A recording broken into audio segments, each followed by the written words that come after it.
La revue de presse d'Europe 1, Olivier Delagarde. De toute évidence, la campagne présidentielle a commencé. Oui, et ça commence mal, entre coups tordus et manipulation politique. Bon, la grande affaire de la semaine passée, cela a été ces accusations de racisme qui ont visé nos confrères de CNews. Et pour éviter de vous faire abuser, il n'est pas trop tard pour vous procurer le JDD de cette semaine. L'hebdo consacre tout un dossier remarquable à cette grande fabrique du mensonge. 6 pages pour démonter une manipulation. En page 2, tout d'abord, Mathieu Bock-Côté démontre de manière presque clinique la mécanique bien rodée. Première étape, explique-t-il, il s'agit comme toujours de prendre un bout de phrase tronqué, arraché de son contexte, et de le transformer en déclaration choc, en preuve en l'occurrence d'un racisme qui sévirait sur les ondes de CNews.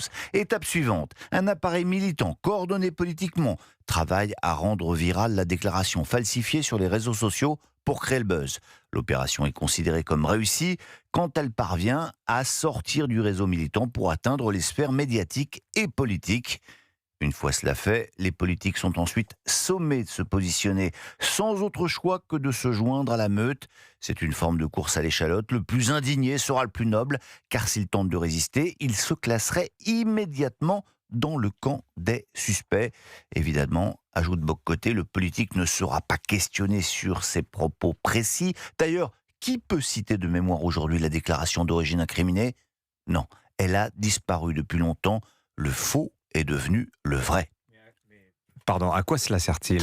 Eh bien, c'est la grande diversion médiatique, explique Hélène Rouet. Ce vacarme a une fonction redoutablement efficace, écrit-elle, saturer l'espace. Il capte l'attention, nourrit les éditoriaux. Il offre à peu de frais un moment de communion morale à des médias toujours prompts à se retrouver lorsqu'il s'agit de dénoncer CNews. Et pendant que se rejoue cette scène familière, d'autres sujets s'évanouissent du radar. Comme le reconnaît sous couvert d'anonymat un journaliste de France Info, il y a d'une part une volonté de cibler CNews, première chaîne d'info, et d'autre part de passer sous le tapis un certain nombre de sujets. C'est là, au fond, le véritable intérêt de la séquence, poursuit-elle, détourner les regards de dossiers plus embarrassants, comme l'attaque de la mairie de Fresnes, par exemple. Et tous les médias tombent dans le panneau ? Non, prenez par exemple Marianne, cette semaine, à la différence d'autres médias qui préfèrent ne pas voir.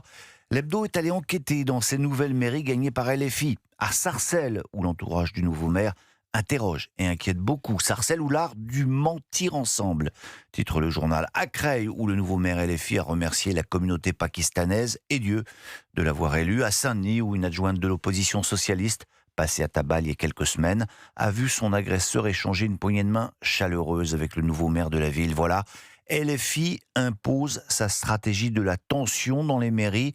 C'est le gros titre du Figaro ce matin, c'est le véritable fait politique du moment. Et c'est le sujet dont beaucoup de médias ne préfèrent pas parler. Quoi d'autre dans les journaux ce matin, Olivier ? Trump et le pape Dimitri, dans des registres assez différents, qui se partagent les gros titres. Mais enfin, quand je dis gros titres, comme si de rien n'était, en fait, il y en a assez peu ce matin. Année après année, il y a de moins en moins de journaux qui paraissent en ce lundi de Pâques. Plus de kiosques ouverts de toute façon, et puis il y a évidemment les sites internet. Eh ben, allez donc y faire un tour. Vous verrez, c'est pas le Pérou. Dans toutes les rédacs, cela sent quand même le week-end prolongé. Alors vous avez pensé que je suis ronchon face à cette langueur éditoriale ou jaloux en pensant à nos confrères qui coincent gentiment la bulle. En fait, je suis admiratif. Nous n'avons rien compris, Dimitri a travaillé comme ça un jour férié. Eux, ils sont tendance. Si. Aux États-Unis, on appelle cela, avec envie, le French Sunday. C'est un article que j'avais lu dans Vogue il y a quelques semaines et que j'ai gardé sous le coude en me disant bien qu'il allait me servir un jour ou l'autre. Le French Sunday, à ne pas confondre avec le French Kiss, c'est le dimanche à la française qui semble être devenu un art de vivre convoité par le monde entier, écrit Jeanne Ballion. L'expression est née il y a quelques mois dans les médias anglo-saxons, fascinés par cette façon très française de ne rien faire. Grasse matinée, café, croissant au lit, tout doux le matin, pas trop vite l'après-midi, un poulet rôti au déjeuner en famille, la glandouille élevée au rang d'art de vivre, être capable de ne rien faire, c'est pour eux le comble du chic parisien. Je ne veux pas travailler. Oui, mais on peut aussi se faire des French Kiss en French Sunday. Allez, c'est fini, Olivier Delagarde, pour vous ce matin. Vous allez pouvoir retourner à votre French lundi de Pâques.